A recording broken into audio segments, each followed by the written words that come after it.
All right, ladies and gentlemen, welcome back to the channel. It is Wednesday. You know what that means. It's time to do some Wednesday wisdom, wisdom of the ages, that is.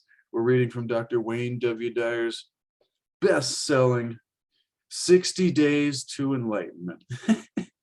If only it was that easy, ladies and gentlemen. We could just read this book in 60 days, and that would be pretty quick anyways, because there's a lot to think about on each of these subjects. And get to enlightenment in such a short time. Yeah, if it was that easy.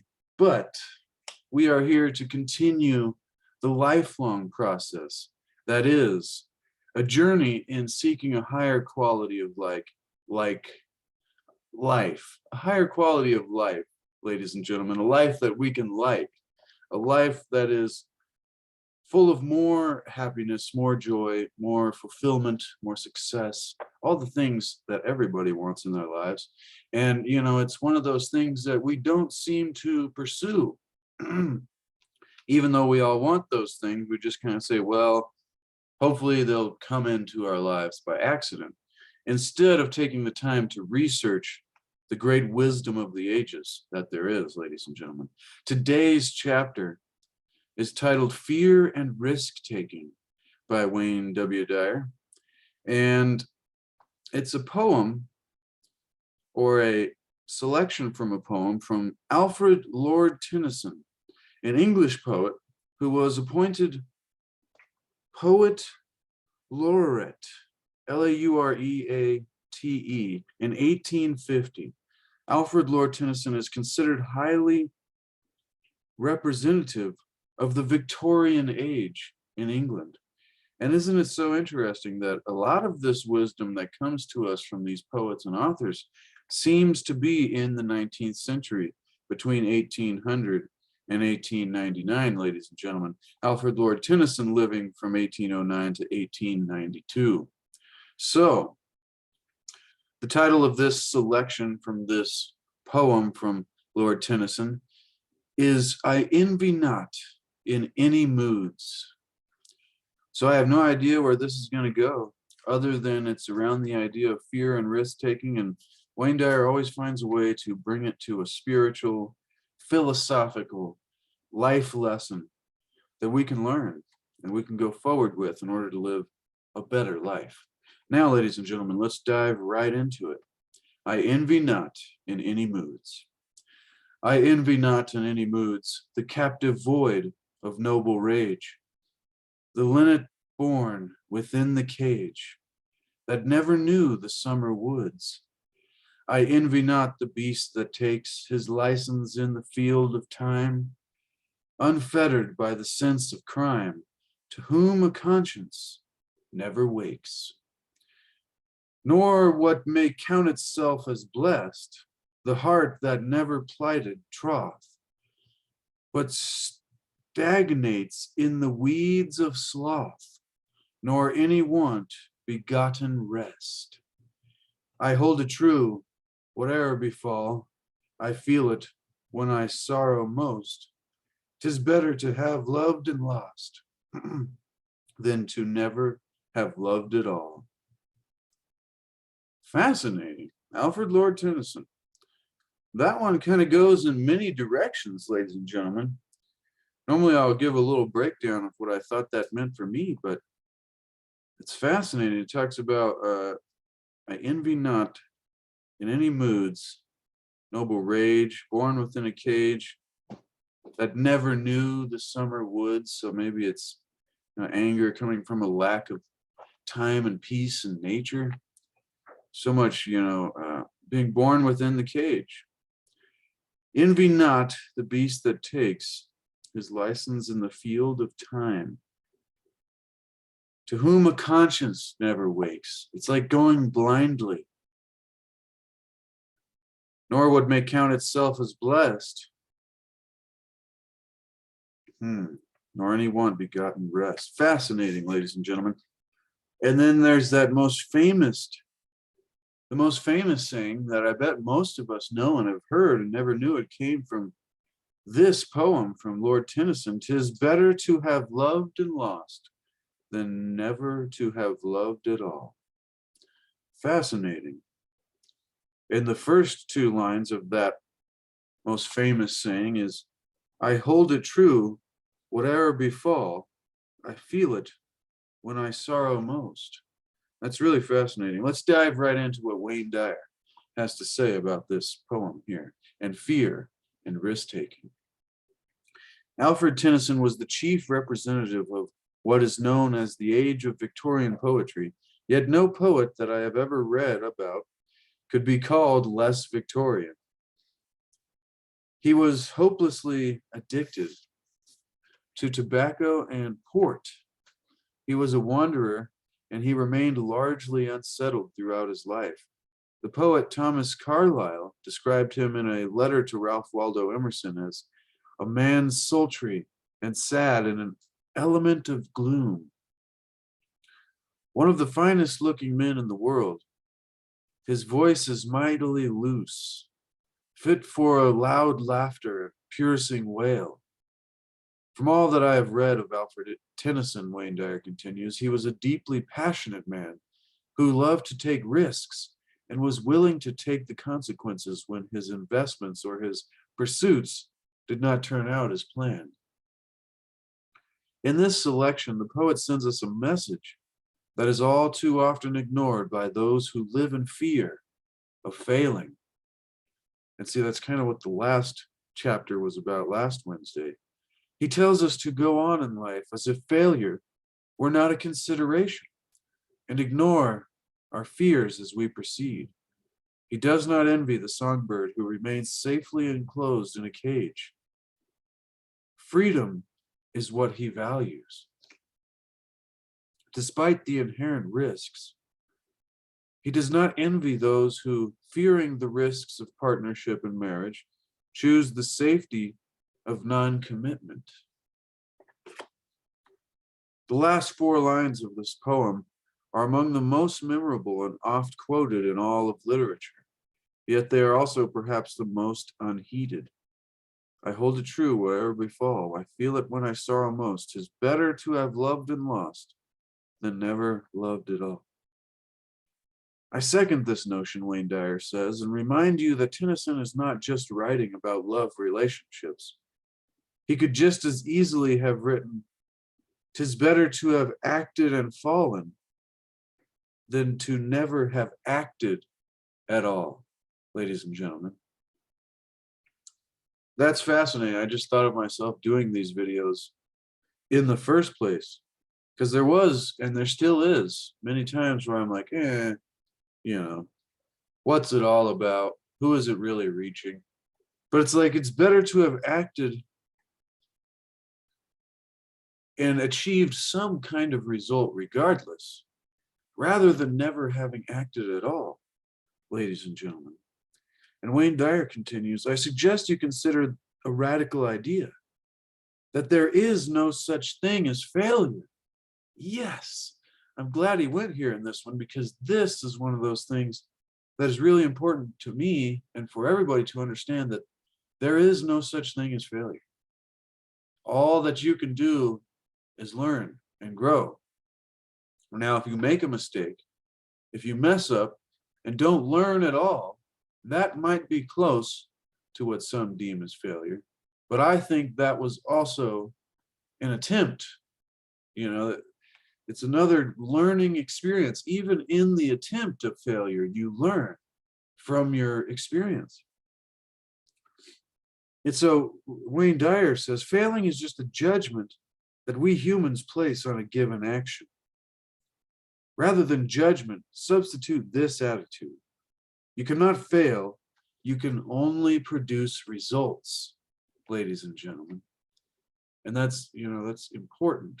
You cannot fail, you can only produce results.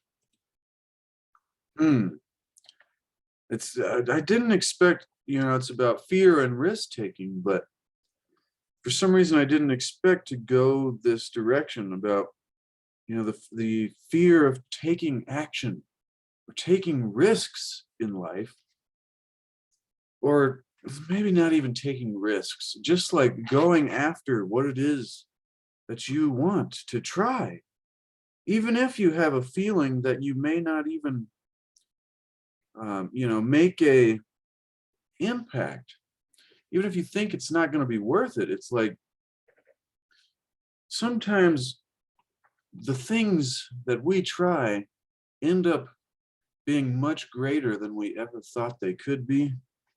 And it's more often probably on accident. But I'll continue before I ramble on. The most important question to ask yourself, remember back to what we were saying, you cannot fail, you can only produce results. So the most important question to ask yourself is, what do you do with the results that you produce, ladies and gentlemen? And this is a secret to manifesting and creating your life and controlling your life. It's like, how do you react? And can you control the way that you react?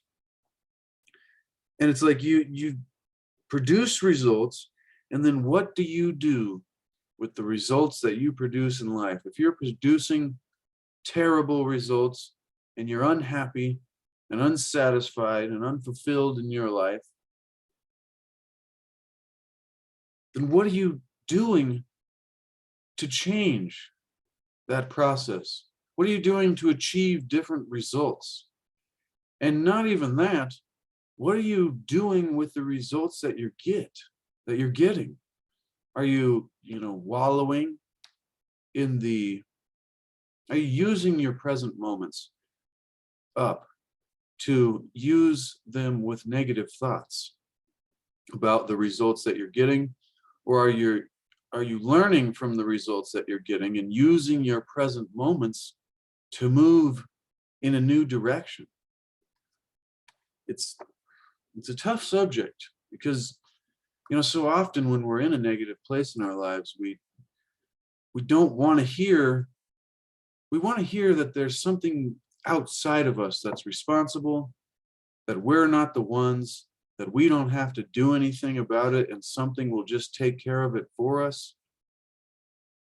But that's the opposite of what the truth is, ladies and gentlemen. When we're in a negative place in our life, we have to come from within ourselves. We have to go within ourselves and then figure out what it is that needs working on, work on ourselves, and come back out to the world with a new ability to experience life in a new way.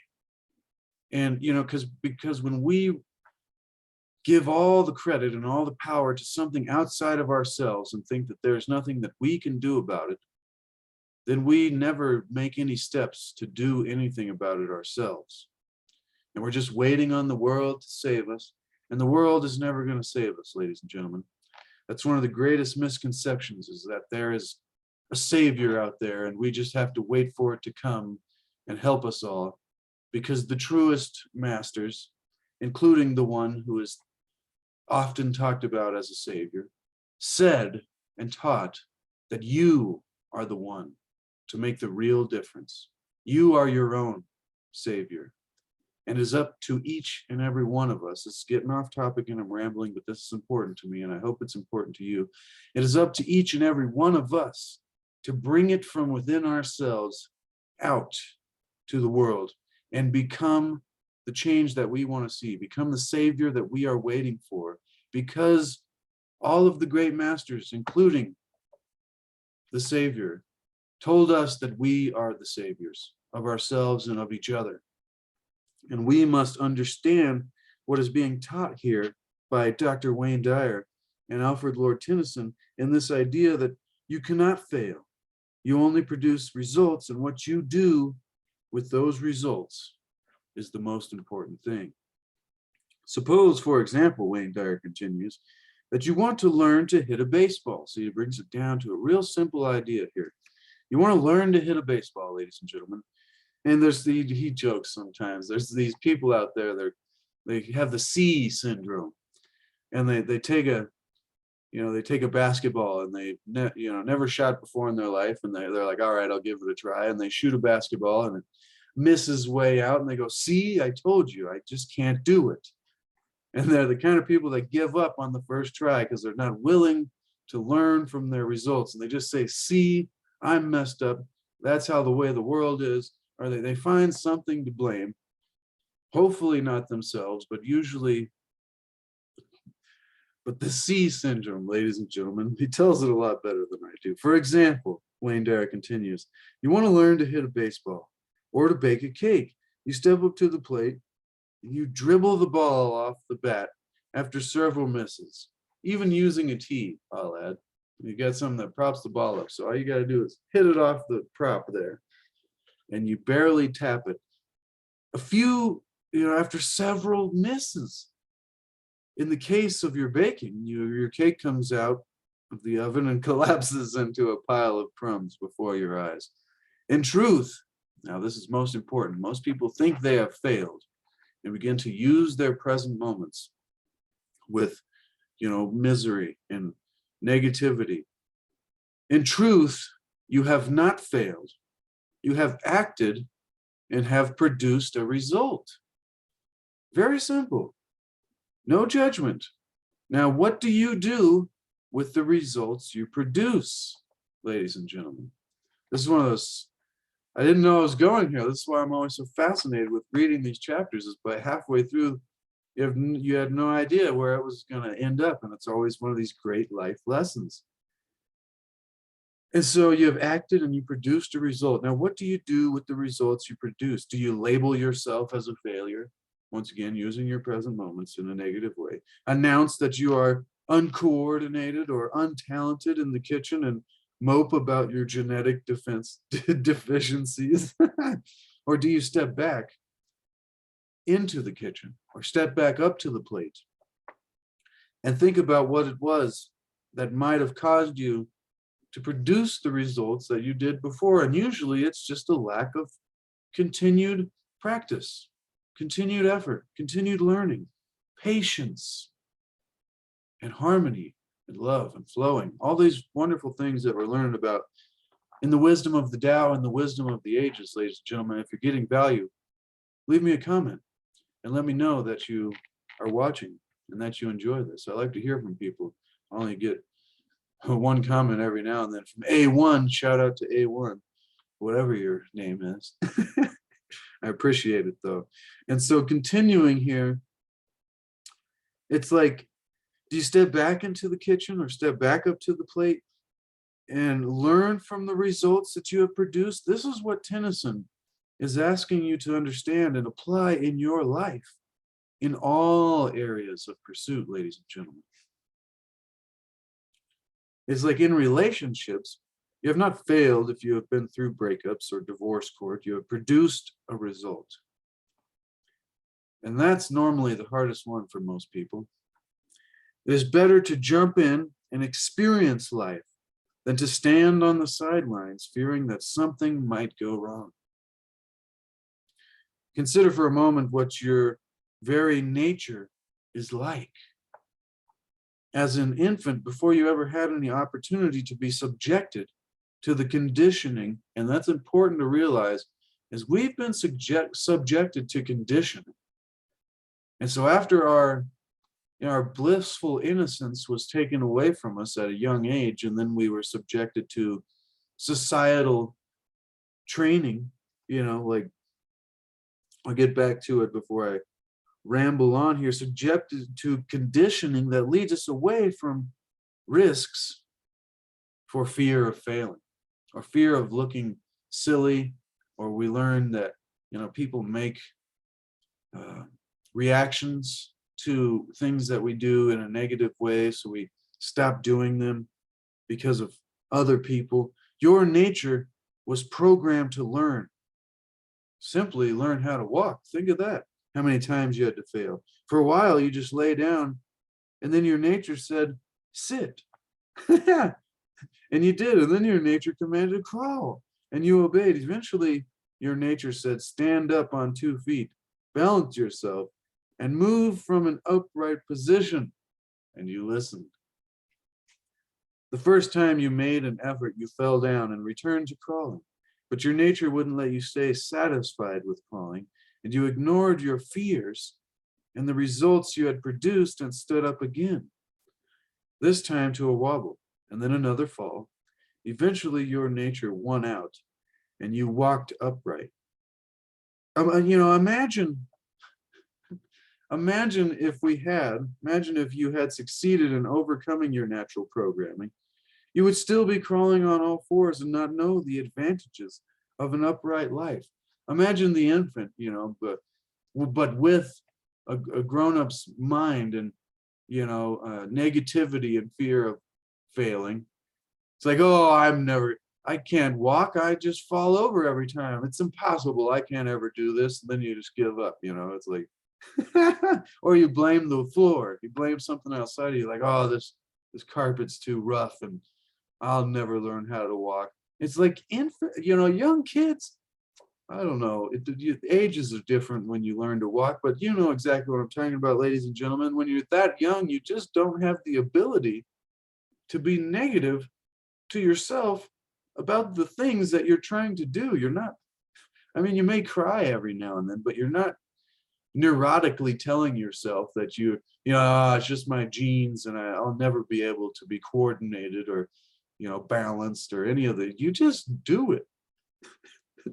That was always funny to me, imagining a young child learning to walk and having the negative neurotic mindsets that most adults go through their life with, and it's wild. Now, a wobble eventually, but you're walking, you're upright, ladies and gentlemen. And so now, this was a great metaphor. It is with everything in your life. It is far better to have acted and produced results than that you will grow from, rather than ignore your nature and live in fear and not grow and not continue growing, ladies and gentlemen. The word fear can be thought as an acronym that translates to false evidence appearing real. Wow, I've never heard that one. In all the research I've done and listening to Wayne Dyer's lectures, the acronym for fear is false evidence appearing real. And isn't it interesting, ladies and gentlemen, that our lesson yesterday from the Tao Te Ching, was about, going beyond violence and anger and fear and all the dark things. These are always like coming together. False evidence appearing real, which leads to violence and darkness. You remember the great quote. It's like, I don't remember it, but it's something like fear, anger, sadness, fear, anger, hate, the dark side, something like that. Please leave that comment if you know the correct order of those and where that quote comes from. Now let us continue. The first time you made the effort, but you didn't give up, ladies and gentlemen. In other words, we look at what we imagine to be a strong reason for inaction or fear, and then we allow it to become our reality. See, we're defending our miseries, or we come up with reasons why what we think is bad is right, instead of the opposite. Isn't that weird? You would think we would argue the reasons we come up with for what we think is bad. It's kind of nuts. You wonder why our ego minds, I guess it keeps us alive when we were surviving out in the natural world. You kind of have to be, but our fear is something that leads to inaction. It's immobilizing you. And so don't become immobilized to false evidence appearing real. And so, in other words, we allow it to become our reality even before we make an attempt at something. Our fear is supported by an illusion that it's possible to fail. And there's sometimes in my life when I've had to do this. I've had to face the discomfort, the fear of doing something, even though I knew I would be safe regardless.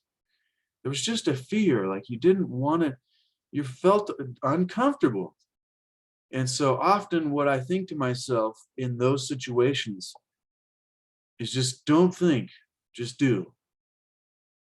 Like there was a few times when I would go to do, a recording of a landscape painting, doing a video. I was really nervous, especially doing the videos for this channel back in the beginning. You can go back and watch how silly I was in the beginning. But there was this nervousness, this fear, when there was nothing to fear at all. It was just all in my mind. And so what I had to do was don't think, just do it. Just begin acting without overthinking it, because overthinking it is what causes us to be immobilized, to not act, to freeze. Let's continue, ladies and gentlemen. Our fear is supported by an illusion that it is possible to fail, and that failure means we are worthless. Another acronym for fear is forget everything and run. So I was talking about the freezing or not acting there. This is the flight mentality in the face of the prospect of failing. This is not what Tennyson is promoting. Alfred Tennyson was elevated to the peerage 8 years before his death, and he became the national poet of England in his later years. But the younger Alfred Tennyson was a man who pursued his interests with vigor and was willing to make mistakes and was most anxious to love. Even knowing that losing was a probability, he preferred that to never having loved. Wow. Even knowing that losing was a probability, he preferred that to never having loved. He did indeed experience rejection and sorrow, but as he says so poignantly, I envy not in any moods. Powerful. Know in your heart, ladies and gentlemen, know in your heart, as Wayne Dyer did, and as Lord Tennyson did, and as I might, begin to learn that we should know in our heart that we have never failed at anything in our life. And we never will, unless we label it that way, ladies and gentlemen. The artificial judgments of failure only keep you from erring or making a mistake. Yet those mistakes and errors are the very stuff of growth. Remember, the most beautiful plants come out of the muck of the dirt, ladies and gentlemen. I've always enjoyed Thomas Edison's response, Wayne Dyer says, to a reporter, this is a great one, who asked him how it felt to have failed 25,000 times. In his efforts to invent a battery. Failed, he replied Edison. I haven't failed. He goes, today I know 25,000 ways not to make a battery. What do you know? He asked the reporter. Put the lesson, I don't know what failure, I can imagine him going off. Failed? He goes, I don't know the slightest bit about failure. What do you know about failure? Going off. I learned 25,000 ways not to make a battery. Gotta love the levity, ladies and gentlemen.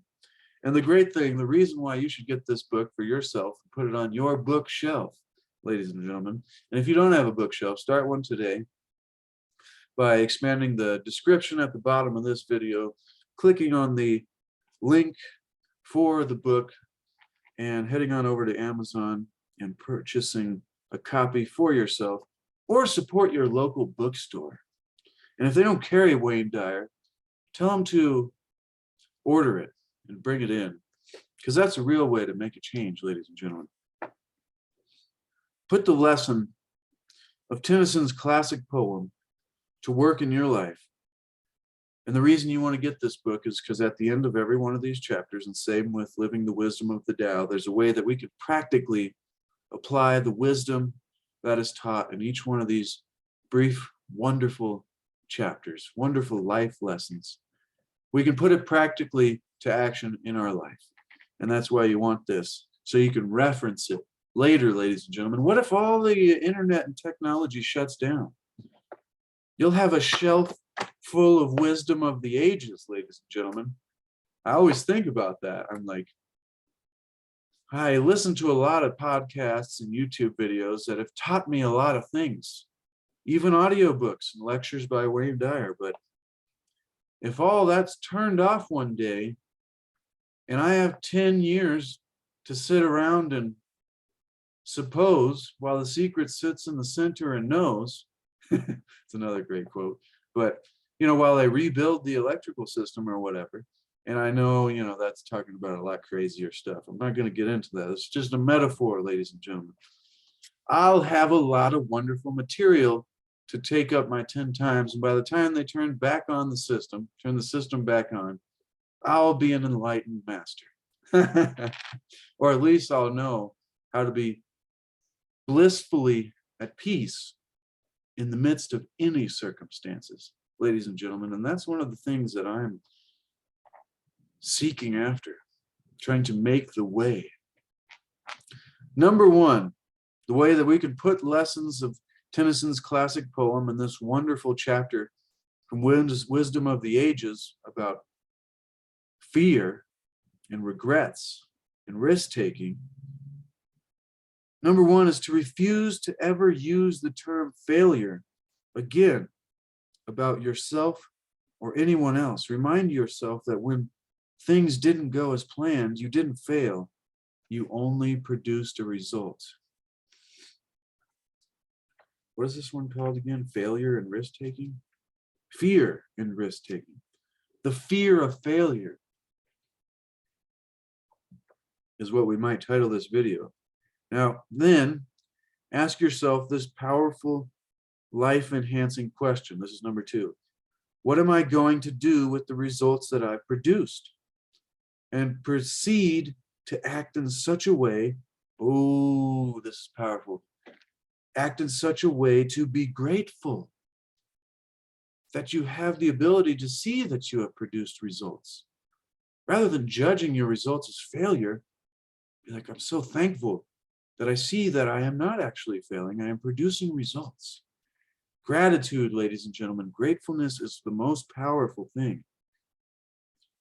Proceed to act in such a way to be grateful rather than resentful for those less than glorious results, ladies and gentlemen. We're not calling them failures anymore. They're opportunities. Number three, when others use the term failure about you, just gently correct them by saying, I have not failed today. I know another way not to bake a cake. Or I know another way not to do what it is that, not to make a mistake. That rhymes with bake a cake. And number four, ladies and gentlemen, a way for us to go beyond the fear of failure and the fear of taking risks and begin living in life. Deliberately pursue activities in which you have previously shown little or no aptitude. Things you thought that you were no good at, like the basketball reference earlier. If you've only shot 20 shots in your life and you've missed 19, you might be a great basketball player that's yet to continue to produce results and learn from those results, ladies and gentlemen. And you might get a little healthier and more athletic along the journey. That was just a joke. All right. The way out of our fear or failure is to face it and laugh at the results rather than be embarrassed or intimidated by earlier outcomes. And the way, I'll add, that we label and judge the results that we produce. Boom. Boom to knowledge, ladies and gentlemen. That was fantastic. See, it's so funny. The last couple of chapters, I had no idea where Dr. Dyer was going to go, especially with the reading reference, the poem there. I had no idea it was going to be about, getting over the fear of failure and taking risks in order to live a more full life. That was fantastic, ladies and gentlemen. The most important thing, though, you cannot fail. You only produce results. So rather than judgment, substitute the attitude of gratitude. Be grateful that you did produce results. And then what do you do with the results that you produce? I mean, you don't have to keep playing a sport that you don't like, ladies and gentlemen, but don't label yourself as, and see, this is the real, I think, key to what's, what comes out of that understanding is that you as a person, and this is important for child raising, even though I have no children, so I can't, somebody once said, I had 200 ideas about children, and now I have 3 children and no ideas. But it's like when it comes to child raising, you make sure that, and even when it comes to how you treat yourself, even if you're 70, if you're 89, ladies and gentlemen, stop treating yourself like you are the results that you produced. Does that make sense? If not, you're saying, what are you talking about, Chase? Stop treating myself as the results that I produce. All I am is what I've done. Wrong. You are not what you do. The results and what you do in life and all of that stuff is not you. You are separate from that. Even though you do all that and go through the journey, your worthlessness is not existent because of the results that you produced. You as a human being, even if you're not a human being, hopefully you are if you're listening to this video, but if not, then maybe you're learning wisdom of the ages from great wise human beings. But anyways, getting off track like I always do.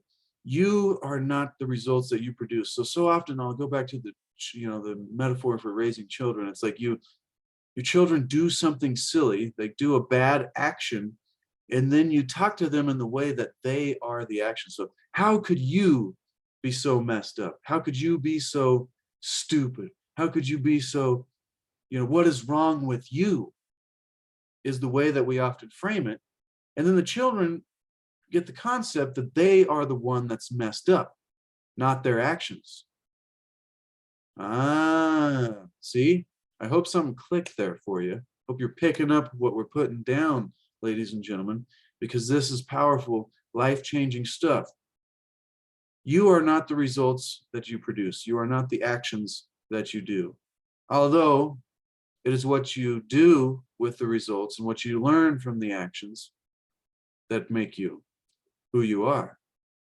So, back to that great example, what's wrong with you makes the children think, oh, I did something bad, therefore I must be bad.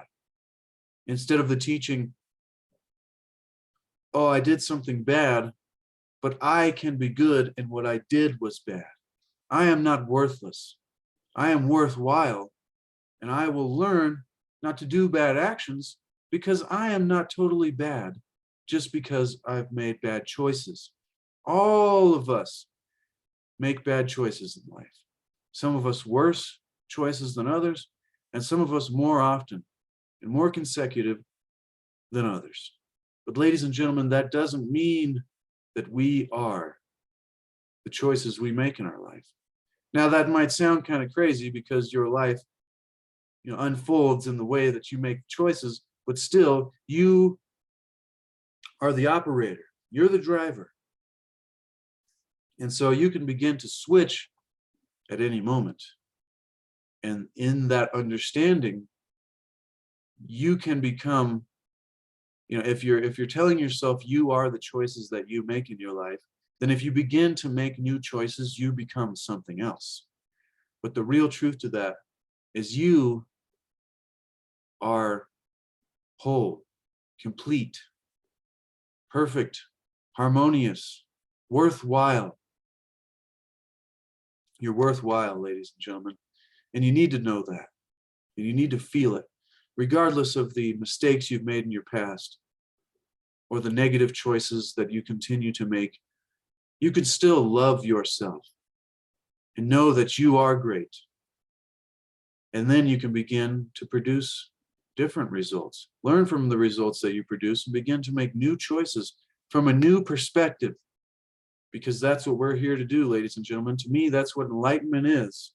Seeking to achieve and maintain happiness through enlightenment, through a greater awareness, a greater understanding, a new way to think, so that we can in turn live in an entirely new way, create more peace, more happiness in the lives of not only ourselves, but in the lives of everyone around us. You know, when the tide rises, so do all boats. That's probably said differently. I'm not great on quotes today, ladies and gentlemen, but it's fine, because when you make happiness the way in life, when you make it the pathway, what you bring to each moment through this cultivated ability of, you know, trying to understand this greater awareness, this new way of thinking about life, you can then proceed through life already having the destination that you were trying to get so eagerly before. What you were striving for before so much will come to you in a way that you never thought could be so easy, ladies and gentlemen. When you make happiness the way, the destination becomes irrelevant, because you're already there, and then you can enjoy the entire journey, ladies and gentlemen. Before I ramble on anymore, I think I'll leave it there. I want to say thank you so much to everybody who spends time with me, Dr. Wayne Dyer, Alfred Lord Tennyson, Lao Tzu on the wisdom, you know, living the wisdom of the Tao, Tuesday Taos, all the great authors and poets that are in wisdom of the ages, but most importantly, Wayne Dyer, and myself. I appreciate everybody, love everybody who spends time here seeking to achieve and maintain happiness through enlightenment, and seeking to make happiness the way, seeking to have a better life and make everybody's life a little bit better around them. Be sure to subscribe, ladies and gentlemen. Leave a comment. Let me know what you think. Smash the like button. Share this video with like-minded people that you think could use this in their life, who have a little fear of failure or risk-taking and need to live their life more fully. Love you, ladies and gentlemen. That was a fun one. We'll be back next week with more wisdom of the ages and wisdom of the Tao.